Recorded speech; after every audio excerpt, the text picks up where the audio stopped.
राजस्थान का एक गांव रूपबास, जहां पर वहां के थाने के जो एसओ थे वो कई दिनों से छुट्टी पर थे, लेकिन उनकी छुट्टियों के बीच में एक बुजुर्ग महिला जो लगातार उनके थाने में सिर्फ अपने लिए इंसाफ की राह के लिए बैठी हुई थी और रो रही थी।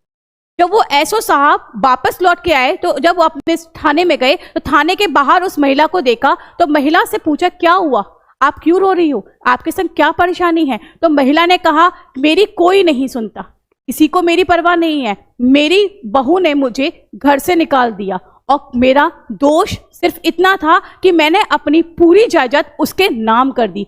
जायदाद पे जिस दिन मैंने हस्ताक्षर करे कलेक्ट्रेट से ही उसने मुझे छोड़ दिया और आज मैं दर दर की ठोकर खा रही हूँ। मेरी पुश्तैनी संपत्ति उस महिला ने, जो मेरी बहू है, हत्या ली है। लेकिन यहाँ मैं पिछले 5 दिनों से लगातार आ रही हूँ और इस चीज की मेरी कोई परिवाद भी नहीं लिख रहा है, कोई कंप्लेंट भी नहीं लिख रहा है। मैं 5 दिन से भूखी हूँ। ये देखकर एसओ साहब की आंखें नम हो गई। जब उनकी आंखें नम हुई तो उन्होंने उस महिला को अपने साथ हाथ पकड़ के अंदर ले गए और उनकी रिपोर्ट को खुद लिखा। रिपोर्ट को लिखा ही नहीं, उस पर तुरंत कार्रवाई शुरू करी, इन्वेस्टिगेशन अन्वेषण चालू किया और आज उस महिला को उसकी प्रॉपर्टी पर हक दिलाया। तो ऐसा जो हमारा एसओ, अगर हमारे देश में इस तरीके के पब्लिक सर्वेंट, इस तरीके के लोक सेवक होते हैं तो सैल्यूट है ऐसे लोगों को जो इस तरीके के लोगों की पीड़ा को भी सुनते हैं।